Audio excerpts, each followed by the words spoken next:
அனைவருக்கும் வணக்கம். இன்றைக்கு நாங்கள் எங்களோட திங்கட் ஃபோரத்தின் 15வது அமர்வில் இருக்கிறோம். இதுல முக்கியமாக நாங்கள் ஏர்லி சைல்ட்ஹுட் டெவலப்மெண்ட் முன்பருவ குழந்தை அபிவிருத்தி தொடர்பாகவும் தொழில்நுட்பம் தொடர்பாகவும் அதோட தொடர்பிருக்கிற விடயங்கள் தொடர்பாகவும் கலந்துரையாடிக் கொண்டிருக்கிறோம். அந்த வகையில இன்றைக்கான தலையங்கம் என்னன்னு சொல்லி சொன்னா, சின்ன சின்ன துணிக்கைகளாக இருக்கிற பிளாஸ்டிக்கா இல்லைன்னு சொல்லி சொன்னா எங்களோட சுகாதாரமான எதிர்கால மாற்றம் தொடர்பான ஒரு கலந்துரையாடலாகத்தான் இது இருக்க போகுது. நிறைய பேர் யோசிக்கலாம், இந்த முன்பருவ குழந்தைகள் வளர்ச்சி தொடர்பானதுக்கும் எங்களோட இந்த கலந்துரையாடலுக்கும் என்ன தொடர்பு இருக்குன்றது. அது கலந்துரையாடல்ல போகிக்க எங்களுக்கு அதை விளங்கி கொள்ளக்கூடிய மாதிரி இருக்கிறதோட முன்பருவ பிள்ளை வளர்ச்சியில இருக்கிற பாதிப்புகளும் அதில நாங்கள் ஆசிரியராக பெற்றோர்களாக எங்களுக்கு இருக்கிற கடைப்பாடுகள் என்ன என்ற தொடர்பாகவும் தான் நாங்கள் இன்றைய கலந்துரையாட இருக்கிறோம். அந்த வகையில இந்த கலந்துரையாடலை செய்ய போறது நான் தான். இந்த பேர் சிந்துகா விவேகானந்தன், கேர் ஃபார் எஜுகேஷன் தலைவராக இருக்கிறதோடு ஒரு சமூகவியலாளராகவும் சூழலியலாளராகவும் இருக்கிறேன். அதே நேரம் அமெரிக்காவை தளமாக கொண்டிருக்கின்ற ஒரு ஸ்டேட் கவர்மெண்ட்ல என்விரான்மெண்டல் பிளானராக இருக்கிறேன். வளமையான இந்த வேலைகள் என்று சொல்லி பார்த்தா இந்த வீதி அமைப்புகள் தொடர்பான செயற்திட்டங்கள் வர்ற போது அது சூழலுக்கும் அங்க இருக்கிற மக்களுக்கும் ஏதாவது பிரச்சனை இருக்கா, அது பிரச்சனை இருந்தா நாங்க அதுக்கான தீர்வுகள் எப்படி காணலாம் என்ற தொடர்பானதுதான் இந்த வேலை. தன்னார்வ அடிப்படையில கேர் ஃபார் எஜுகேஷன்ல நான் இப்ப கடந்த 7 வருடமாக இருக்கிறேன். அதுல குறிப்பாக எங்களோட பயணங்கள் எல்லாருக்குமே தெரிந்திருக்கும். இலங்கையில இருக்கிற சிறுவர்களுக்கு மற்றது இலங்கையில் இருக்கிற சமூகத்தில் இருக்கிற எல்லாருக்குமே கல்வியினூடாக ஒரு சமூக மாற்றத்தினை மேற்கொள்ளலாம் என்ற தொடர்பாகத்தான் நாங்கள் பயணிச்சு கொண்டிருக்கிறோம். அந்த வகையில இப்ப 2022ஆம் ஆண்டுல இருந்து ஏர்லி சைல்ட்ஹுட் டெவலப்மெண்ட் தொடர்பாக நாங்கள் வேலை செய்து கொண்டிருக்கிறோம். அதிண்ட ஒரு பங்காகத்தான் இந்த கலந்துரையாடல்களை நாங்கள் மீண்டும் தொடங்கி இருக்கிறோம். நாங்க கலந்துரையாடல் இந்த பிரசன்டேஷனுக்கு போகலாம். இது ஒரு 20லிருந்து 25 நிமிடம் இருக்கும். அதுக்கு பிறகு கேள்விப்பதற்கான நேரமாக இருக்கும். மீண்டும் ஒரு முறை எல்லாருக்கும் வணக்கம். இன்றைய தலையங்கம் சின்ன சின்ன துணிக்கைகளாக இருக்கிற பிளாஸ்டிக்கா இல்லைன்னு சொல்லி சொன்னா ஆரோக்கியமான எதிர்காலமா. இதுல நாங்கள் நிறைய பெற்றோர்கள் ஆசிரியர்களை நான் பார்க்கிறேன். இந்த கலந்துரையாடல் உங்களுக்கானதாகத்தான் இருக்க போகுது. ஏன்னு சொல்லி சொன்னா எங்களோட ஒட்டுமொத்த ஒரு குறிக்கோளுமே ஒரு சமூகத்துல சிறுவர்களுக்கான ஒரு நல்ல ஆரோக்கியமான எதிர்காலத்தையும் பாதுகாப்பான எதிர்காலத்தையும் நாங்க கொடுக்க வேண்டிய ஒரு கடப்பாட்டுல இருக்கிறோம். இந்த பிளாஸ்டிக்ன்றது எங்களோட சமூகத்துல எங்களோட உணவில, தண்ணீர, எங்களோட வீட்டை, நாங்கள் சுவாசிக்கிற காத்துல எல்லாத்துலயுமே இருக்கு. அது எங்களோட வாழ்க்கையில ஒரு தவிர்க்க முடியாத ஒரு விஷயமாகவே ஆகியிருக்கு. அதன் அடிப்படையில அதுக்கான தீர்வுகள் இருக்கு இருக்கு என்றதுதான் முக்கியமான விஷயம். அது எங்களோட வாழ்க்கை முறையில இருக்கு, நாங்க கடந்து வந்த பாதையில இருக்கு. அப்ப அதுக்கு சிறுவர்களுக்கான ஒரு பாதுகாப்பான சூழலை கொடுக்கறதுக்கு நாங்கள் என்ன செய்ய போறோம்ன்ற தொடர்பானது. அடுத்தது ஒரு காணொளி. இந்த காணொளியில நாங்கள் பார்க்கிற விஷயம் ஆங்கிலத்தில தான் இருக்கு. அதுக்கான ஒரு சுருக்கத்தை நான் உங்களுக்கு அதுக்காக தருவேன். இந்த மைக்ரோ பிளாஸ்டிக்ன்றது எங்களோட உடல்ல எப்படி இருக்குன்றதும் அது எப்படி எங்களோட சூழல்ல இருந்து எங்களுக்கு வருதுன்ற தொடர்பான ஒரு வீடியோ தான்.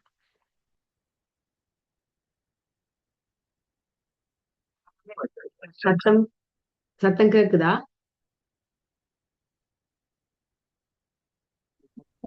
வரையிலையாக்கா?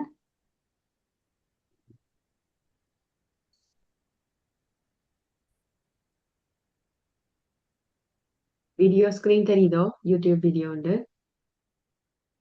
தெரியுது. Microplastics are pieces smaller than 5 millimeters.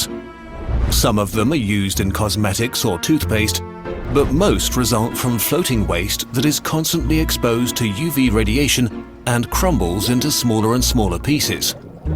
51 trillion such particles float in the ocean, where they are even more easily swallowed by all kinds of marine life. This has raised concerns among scientists, especially about health risks from the chemicals that are added to plastic. BPA, for example, makes plastic bottles transparent, but there's also evidence that it interferes with our hormonal system. DEHP makes plastics more flexible but may cause cancer. It would be pretty bad if microplastics are toxic because they travel up the food chain. Zooplankton eat microplastic. Small fish eat zooplankton. So do oysters, crabs and predatory fish.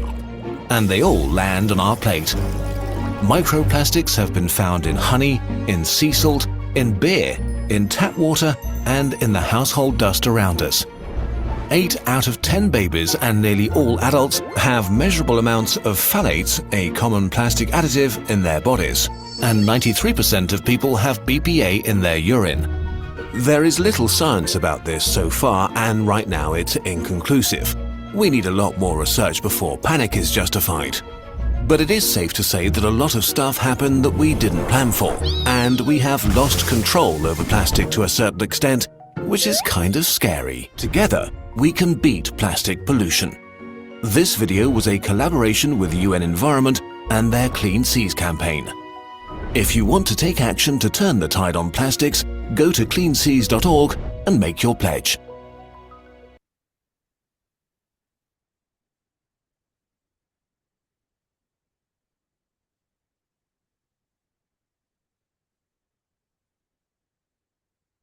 இந்த காணொளி வந்து Micro குறிப்பிட்ட விஷயங்கள்ட ஒரு சுருக்கம் தான் இது. Micro plastic, நானோ பிளாஸ்டிக்ன்றது. Micro பிளாஸ்டிக்ன்றது ஒரு எள்ளிന്റെ அளவு, ஒரு 4 மில்லிமீட்டர் 5 மில்லிமீட்டர் இருக்கிற ஒரு சின்ன சின்ன பிளாஸ்டிக். அது வந்து நாங்க நுண்ணிப்பா கவனிச்சோம்னு சொன்னா எங்களுக்கு அது தெரியும். இது நானோ பிளாஸ்டிக்ன்றது வந்து எங்களோட தலைமை இருந்த 1000ல 1 மடங்கு. அது வந்து எங்களோட கண்ணுக்கு புலப்படாத ஒரு பிளாஸ்டிக். இது எப்படி எங்களுக்கு வருதுன்னு சொல்லி சொன்னா, நீரில மிதந்து கொண்டிருக்கிற சூழலுக்கு வந்து சும்மா அறியப்பட்ட பிளாஸ்டிக் பொருட்கள் வந்து புற ஊதா கதிர்களை பறதனூடாக வந்து சிறு சிறு துணிக்கைகளாக பிரியுது. அது எங்களோட தண்ணியில, காத்துல எல்லாத்துலயுமே பரவி இருக்கு. அதன் அடிப்படையில வந்து நாங்க பார்க்க போனோம்னு சொன்னா, இந்த சின்ன துணிக்கைகள் வந்து எங்களோட அன்றாட வாழ்க்கையில வந்து ஒரு பின்னி பிணைஞ்ச தவிர்க்க முடியாதாக இருக்கு. அதுல அவங்க சொல்றாங்க 51 ட்ரில்லியன் அளவான மைக்ரோ பிளாஸ்டிக் வந்து எங்களோட கடல்ல இருக்குன்றது. குறிப்பாக பிளாஸ்டிக்ல இருக்கிற முக்கியமான பொருட்கள் என்று பார்க்க பிபிஏ, டிஇஹெச்பி என்ற விடயங்கள். அது வந்து எவ்வளவு தூரத்துக்கு அது நெளிவுத்தன்மையாக இருக்கிறதும், மற்றது மெலிசாக இருக்கிறதும், பாரம் இல்லாம இருக்கிறதும்ன்றதுக்காக நிறைய கெமிக்கல்ஸ் வந்து போடப்படுது. அதன் அடிப்படையில பார்க்க போனோம்னு சொன்னா அதுல குறிப்பிடுறாங்க 10ல் 8 பிள்ளைகள்ல வந்து மைக்ரோ பிளாஸ்டிக் இருக்குன்றதும், கிட்டத்தட்ட எல்லா பெரியவர்களையுமே வந்து எங்களோட உடம்பிலையுமே வந்து மைக்ரோ பிளாஸ்டிக் இருக்குன்ற தொடர்பாகவும் தான் அதுல குறிப்பிடப்பட்டிருந்தது. அது சமயம் வந்து நாங்க அன்றாடம் பாவிக்கிற பொருட்கள் என்று பார்த்தோம்னு சொன்னா எங்களோட உடை, மற்றது எங்களோட வாகனங்கள் இருக்கிற டயர், மற்றது எங்களோட அழகு சாதன பொருட்கள், மற்றது ஷாம்பு, அதுகள் எல்லாம் பேக் பண்ணி வர பிளாஸ்டிக் பொருட்கள், மற்ற நாங்க உடனடியாகவே பாவிக்கலாம் என்று யோசிக்கிற தண்ணி போத்தல்கள், பெயிண்ட், அப்படியான நிறைய விஷயங்கள்ல வந்து பிளாஸ்டிக் பொருள் இருக்கு. அவை எல்லாம் சேர்ந்துதான் எங்களோட நீரிலையும் எங்களோட வளிமண்டலத்திலையும் ஊடாக எங்களோட உணவுகள்ல வந்து இந்த பிளாஸ்டிக்ன்றது வந்து இருக்கு. அந்த உணவுச்சங்கிலியின் ஊடாக நாங்க அதை பார்த்தோம்னா, நான் சொன்ன அந்த முதல் சொன்ன அந்த மூலப்பொருட்கள் வந்து நீரிலே போக போகுது, எங்களோட சூழல்ல போக போகுது, சூரியன்ல இருக்கிற புற ஊதா கதிர்கள் பறதனூடாக தண்ணியில போகுது, நிலத்திலேயே இருக்குது. அது வந்து பிளான்தன் என்று சொல்ற சின்ன சின்ன உயிரினங்கள் வந்து அதை சாப்பிடுது. அதை சாப்பிடுற மீன்கள் வந்து நாங்கள் பிறகு அதை சாப்பிடுறோம். அது எங்களோட தட்டினூடாக எங்களோட உடம்புக்கு போகுது. அதே நேரம் தண்ணியிலையும் இருக்கிற பிளாஸ்டிக் வந்து நாங்க குடிக்கிறோம். அதனூடாக எங்களோட உடம்புல வந்து பிளாஸ்டிக் இருக்குன்னு சொல்றாங்க. திருப்பி நாங்கள் இது சொல்ற விஷயம் வந்து இது நீங்க பயப்படுற விஷயம் இல்லை. ஆனா இது தொடர்பாக வந்து வெளிப்படைகிறது அடுத்ததாக நாங்க என்ன செய்யலாம்ன்ற தொடர்பானதை நாங்க பார்க்க வேண்டிய ஒரு கடப்பாடு இருக்கு. உணவு என்று பார்க்க போறோம்னு சொன்னா திருப்பி நாங்க குடிக்கிற தண்ணி, இப்ப இந்த நாங்க சாப்பிடுற அரிசி, பருப்புல இருந்து எண்ணெய், நாங்க பாவிக்கிற மசாலாக்கள், எங்களோட மரக்கறி எல்லாத்துலயுமே வந்து ஏதோ ஒரு வழியில வந்து பிளாஸ்டிக் வந்து இருக்குன்றத கண்டறிஞ்சிருக்கிறாங்க. ஆனால் இதுவரைக்கும் கண்டறிஞ்ச விஷயங்கள் எல்லாமே வந்து ஆய்வுகள் நூடாக மிகவும் குறைவாகவே இருக்கு. ஆனா இப்பவும் அது தொடர்பாக ஆராய்ஞ்சு கொண்டிருக்கிறாங்க. எங்களுக்கு தெரிஞ்சோ தெரியாமலோ இப்ப கடந்து வந்த காலத்திலே ஒரு 20 வருஷ காலத்துல வந்து நாங்க நிறைய பிளாஸ்டிக் பொருட்களையும் பொலித்தீன் பொருட்களையும் எங்களோட வாழ்க்கைக்குள்ள தெரியாமலே கொண்டு வந்திருக்கணும். அது ஒரு பெரிய ஒரு அத்துடனாக இருக்கு. அப்ப அதை நாங்க அடுத்த கட்டத்துக்கு கொண்டு செல்லாம எப்படி நாங்கள் எங்களோட வாழ்வியல் மாற்றங்களை கொண்டு வர்றதனூடாக நாங்கள் இதை தவிர்க்கலாம் என்ற தொடர்பான ஒரு விழிப்புணர்வு தான் நாங்க இன்றைக்கு பாக்குற விஷயம். இப்ப நாங்க திருப்பி எங்களோட முன்பருவ வளர்ச்சி தொடர்பாக இவ்வளவு நாளும் கதைச்சு கொண்டிருக்கிறோம். அதன் அடிப்படையில வந்து அது எப்படி இந்த இந்த பிளாஸ்டிக்கும் இந்த சின்ன பிள்ளைகளுக்கும் என்ன சம்பந்தம்? நாங்கள் இதுவரைக்கும் பருவ காலத்துல பார்த்து கொண்டு வர விஷயம் என்னன்னு சொல்லிச்சுன்னா, சின்ன பிள்ளைகள் நிறைய ஆர்வம் மிக்கவராகவும் எல்லாத்தையுமே எக்ஸ்ப்ளோர் பண்ணணும்னு யோசிக்கிற ஒரு பருவ குழந்தைகளாக இருக்கிறாங்க. அதே நேரம் அவை பிளாஸ்டிக் பொருட்கள், சூழலில் இருக்கிற எல்லா பொருட்களையும் தொட்டும் சுவைத்து பார்க்கறது, நக்கி பார்க்கறது, வாயில வைக்கிறது அப்படியானது செயற்பாடுகளை கொண்டிருக்கிறவர்களாக இருக்கு. அப்ப அவங்க வந்து அவங்களோட உடம்புக்குள்ள இப்படி இருக்கிற சின்ன சின்ன எங்களுக்கு தெரியாத மைக்ரோ பிளாஸ்டிக் போறதுக்கான வாய்ப்புகள் மிகவும் கூடவாக இருக்கு. அதே நேரம் நாங்கள் வாழ்ந்த காலம் மாதிரி இல்லாம இப்ப சின்ன பிள்ளைகளுக்கு நிறைய விளையாட்டு பொருட்கள் இருக்கு. நிறைய விளையாட்டு பொருட்கள் இந்த மூலப்பொருளாக இருக்கிறது பிளாஸ்டிக்காக இருக்கு. சிறுவர்கள் வந்து இப்பதான் உடல் ரீதியாகவும் அவங்களோட அங்கங்கள், உறுப்புகள் எல்லாமே வந்து வளர்ச்சியற்ற ஒரு காலம், முற்றாக வளர்ச்சி அடையாத ஒரு சூழல்ல இருக்கிற நேரம் அவர்கள் வந்து மிகவுமே ஒரு பாதிக்கக்கூடிய ஒரு குழுமத்துக்குள்ள இருக்கிறாங்க. அப்ப அவர்களுக்கு நாங்கள் ஒரு பிளாஸ்டிக் இல்லாத உலகத்தை உருவாக்க வேண்டிய ஒரு தேவை இருக்கு. அவங்க வந்து நாங்கள் எங்களோட உடல் நிறைக்கும் நாங்கள் சாப்பிடுற சாப்பாட்டுக்குமான ஒரு வீதத்தை விட சிறுவர்கள் உடல் நிறை வந்து சரியான குறைவாக இருக்கு. அப்ப அவங்க வந்து சாப்பிடுற சாப்பாடின் அந்த ரேஷியோ வந்து கூடவாக இருக்கு. அவங்களுக்கு உள்ளுக்கு போற பிளாஸ்டிக்கின் அளவும் வந்து மிகவும் கூடவாக இருக்க போகுது. அதனால நாங்கள் இந்த முன்படுவ குழந்தை வளர்ச்சிகள் தொடர்பாக பணியாற்ற நாங்கள் குடும்பங்கள் இருக்கிற பெற்றோர்கள் வந்து இது தொடர்பான விழிப்புணர்வோட இருக்கணும். முதல் நான் சொன்ன அந்த காரணங்களோட சேர்த்து குழந்தைகள் வந்து எல்லாம் எக்ஸ்ப்ளோர் பண்றதுக்கான ஒரு சூழல்ல இருக்கிறவர்கள். அப்ப அவங்களுக்கு நாங்க இப்படியான ஒரு தகவலை சொல்லி கொடுக்க பிளாஸ்டிக் கண்டா எங்களுக்கு கூடாது, அது தொடர்பான ஒரு விழிப்புணர்வை நாங்க ஏற்படுத்த வேண்டிய ஒரு காலகட்டத்தில் இருக்கிறோம். இது ஏன் கூடாது என்று அவங்க ஏன் என்ற கேள்விகளை நாங்க எங்கள்கிட்ட அடிக்கடி கேட்பாங்க. அதுக்கான விளக்கங்கள், அது சூழலுக்கு எப்படி பாதிப்பு ஏற்படுது, அது திருப்பி உணவுச்சங்களினூடாக எங்களுக்கு எப்படி வருது, அதனால எங்களுக்கு ஏற்பட்ட பாதிப்புகள் என்ன என்ற தொடர்பான விழிப்புணர்வை நாங்க சிறுவர்களுக்கு சொல்லிக் கொடுக்க வேண்டிய ஒரு தேவையில நாங்கள் இருக்கிறோம். அதோட நான் முதல் சொன்னது போல அவங்களுக்கான சுகாதார ரீதியான பாதிப்புகளையும் நாங்கள் விழிப்போட இருக்கணும். அதே நேரம் ஒரு பாதுகாப்பான சமூகத்தை அவங்களுக்கு கொடுக்க வேண்டிய ஒரு கடப்பாடும் எங்களுக்கு இருக்குது.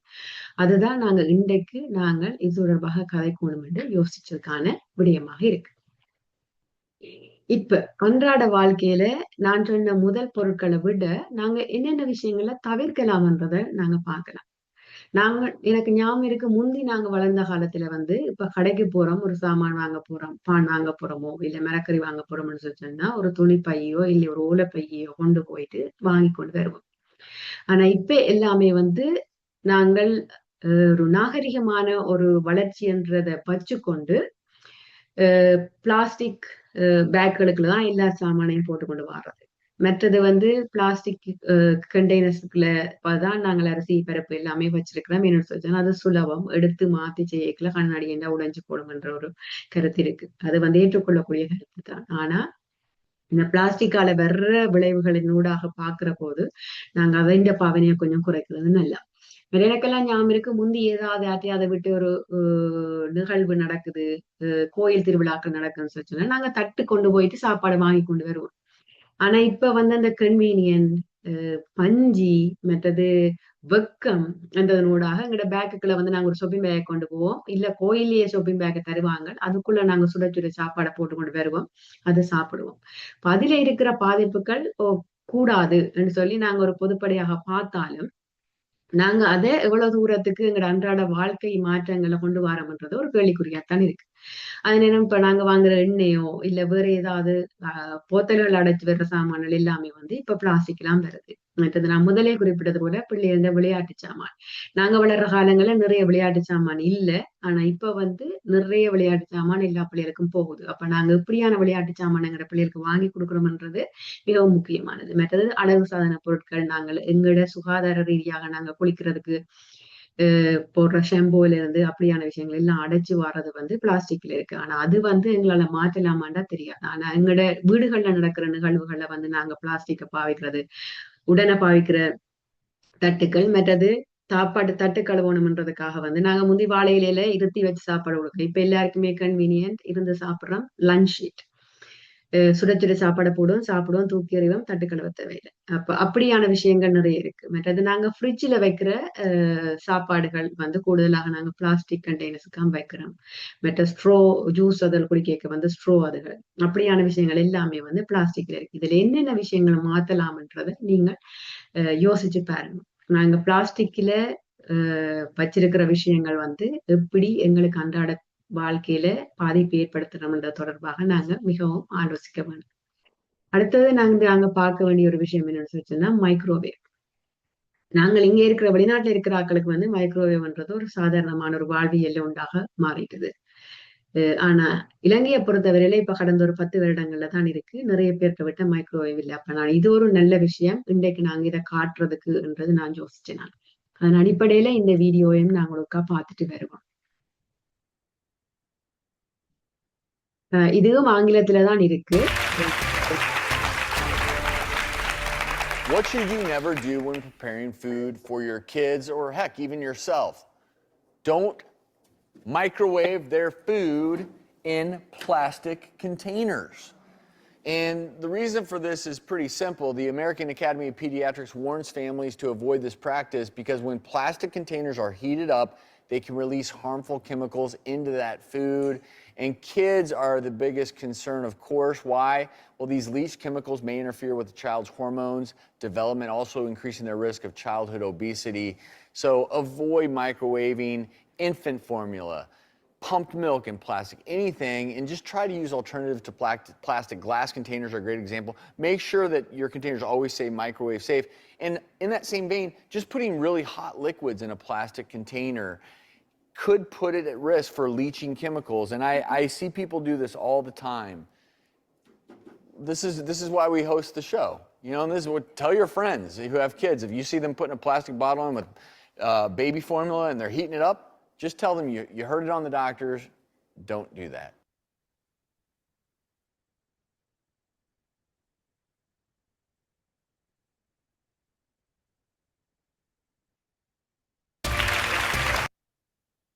இதுல குறிப்பிட்டப்பட்ட முக்கியமான விஷயம் என்னன்னு சொல்லி சொன்னா மைக்ரோவேவ் சேஃப் என்று சொல்லி நிறைய பிளாஸ்டிக் பாத்திரங்கள் இங்க இருக்கு.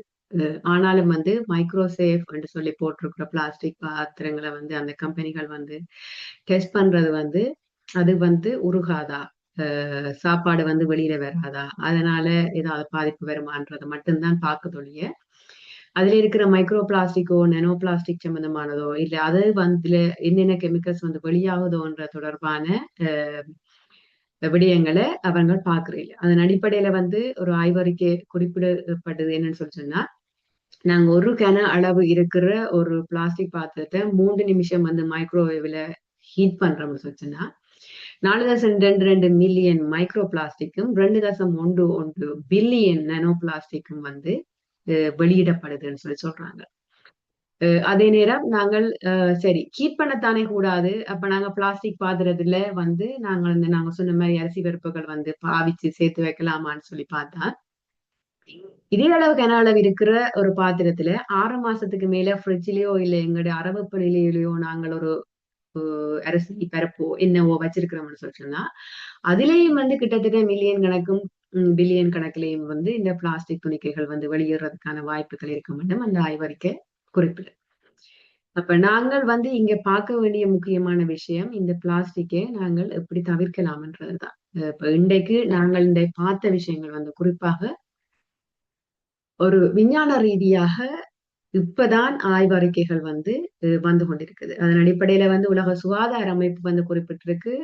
அந்த வீடியோவிலையும் குறிப்பிட்ட அடிப்படையில வந்து எங்களோட உடம்பில வந்து மைக்ரோ பிளாஸ்டிக்ன்றது வந்து கண்டுபிடிச்சிருக்கிறாங்க. அதே நேரம் 93% டெஸ்ட் பண்ணப்பட்ட ஆக்களின் சலத்துல வந்து மைக்ரோ பிளாஸ்டிக் இருக்குன்றதையும் கண்டுபிடிச்சிருக்காங்க. அப்ப இது ஒரு நீண்ட காலத்துல வந்து இந்த சின்ன துணிக்கைகள் வந்து எங்களோட உடம்பில வந்து எப்படி பின்னிப்பிடைந்த தொடர்பான ஆய்வுகள் வந்து தற்போது நடந்து கொண்டிருக்குது. அப்ப இன்றைக்கு நாங்க கலந்துரையாடின இந்த விஷயம் வந்து ஒரு விழிப்புணர்வு தான். அது உங்களை பயப்படுத்துறது கண்டிப்பா. ஆனா நாங்க தெரியாம இந்த பிளாஸ்டிக் வந்து எங்களுக்கு ஈஸியா இருக்கு, விலை குறைவா இருக்கு, சின்னனா இருக்கு, எப்பவுமே காவி கொண்டு போலாம், பேரம் இல்லை, உடையாது என்ற காரணங்களுக்காக நாங்கள் கொண்டு வந்துட்டோம். ஆனா இது தொடர்பான விழிப்புணர்வும் நாங்கள் இதுக்கான மாற்று வழிகளையும் சிந்திக்க வேண்டிய ஒரு காலகட்டத்திலே இருக்கிறோம். அதன் அடிப்படையில தான் நான் முதலே குறிப்பிட்டது போல இந்த பிளாஸ்டிக்கு பதிலா கிளாஸோ முந்தி வெள்ளியோ இல்ல மட்பாண்டங்களையோ நாங்கள் கொண்டு வர வேணும். அதுல 3 விதமான விஷயங்கள் நாங்க பார்க்கணும். இந்த 3R என்று சொல்ற ரெடியூஸ், ரீயூஸ், ரீசைக்கிள். ரெடியூஸ்ன்றது வந்து நாங்க சொன்ன இந்த பிளாஸ்டிக் பொருட்கள் இந்த பாவனையே நமது ஒரு நாள் பாவிக்கக்கூடிய பிளாஸ்டிக், நெளிவுத்தன்மை இருக்கிற பிளாஸ்டிக் இந்த பாவனையை நாங்க குறைக்கணும். அதுக்கு பதிலாக வந்து நாங்கள் சில்வர் பாத்திரமோ இல்ல கண்ணாடி பாத்திரமோ துணி பேக்குகளையோ நாங்கள் பாவிக்க வேண்டியிருக்கும். நான் படிச்ச காலத்துல வந்து எனக்கு ஞாபகம் இருக்கு, இந்த சில்வர்ல வந்து தண்ணி போத சரியான குறைவு, அப்படி இருந்தாலும் பயங்கர விலையா இருக்கும். அதனால எல்லாராலையும் வாங்கலாம் இருக்கும். இப்ப வந்து கிட்டத்தட்ட அதுல ரெண்டு விலைகளும் வந்து ஒப்பீட்டளவில குறைவாக இருக்கிறது. நிறைய இடங்கள் இருக்கிறதை நாங்க பார்க்கக்கூடியதா இருக்கு. அதே நேரம் வந்து சாப்பாட்டு பாக்ஸ் அதுகளை வந்து நாங்கள் பிளாஸ்டிக்ல இருந்து சில்வருக்கு மாறப்போறோமான்றதையும் பார்க்கணும். இலங்கை போன்ற நாடுகள்ல வந்து ரீசைக்கிள்ன்றது மிகவும் குறைவாக இருந்தாலும் இயன்றளவு வந்து பிரிச்சு போட வேண்டிய இடங்கள்ல இருந்தா நீங்க பிரிச்சு போடுங்க. அப்படியான வாய்ப்புகள் இல்லைன்னு சொன்னா எங்களுக்கு இருக்கிற ஒரே ஒரு ஆப்ஷன் வந்து ரெடியூஸ் பண்றது, ரீயூஸ் பண்றது. இது எங்களுக்கு கஷ்டம் இல்லை. ஏன்னா எங்களோட வாழ்க்கை முறையில வந்து நாங்க அப்படித்தான் இருந்தாங்க. தட்டை கொண்டு போய் ஆக்கண்ட விட்ட சாப்பாடு செய்யறது வாங்குறதும், அந்த தட்டை திருப்பி கழுவி போட்டு கொடுக்கறதும், மட்பாண்டங்கள்ல வந்து சாப்பாடுகள் சேமிச்சு வைக்கிறதும், சில்வர் பாத்திரங்கள்ல சாப்பாடுகளை சேமிச்சு வைக்கிறதும் எங்களுக்கு புதுசு இல்லை. ஆனா நாங்க சில விடயங்களை பின்னோக்கி போறோம்னுக்காகத்தான் எங்களோட முன்னோக்கி இருக்கிற வாழ்க்கையை வந்து முன்னேற்றலாம்னு நான் நினைக்கிறேன். அதன் அடிப்படையில எங்களோட மாற்றம் வீட்டில இருந்து தொடங்கணும்.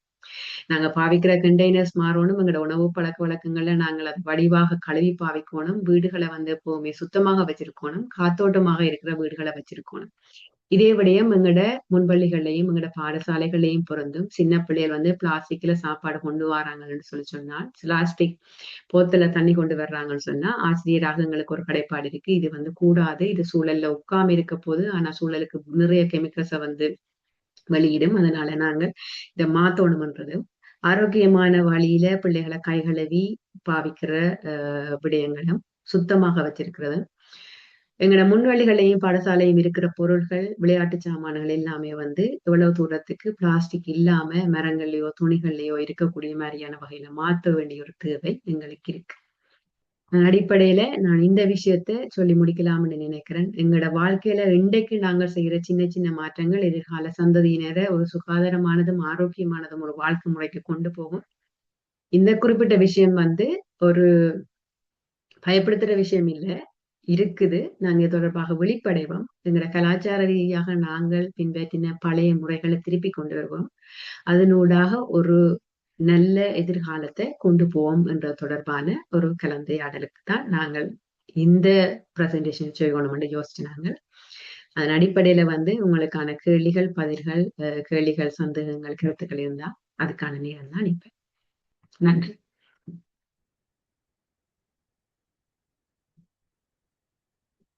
கேள்விகள், கருத்துக்கள் இருந்தா குறிப்பிடுங்கோ. நாங்கள் அதை அதுக்கான கலந்துரையாடலை தொடங்கலாம்.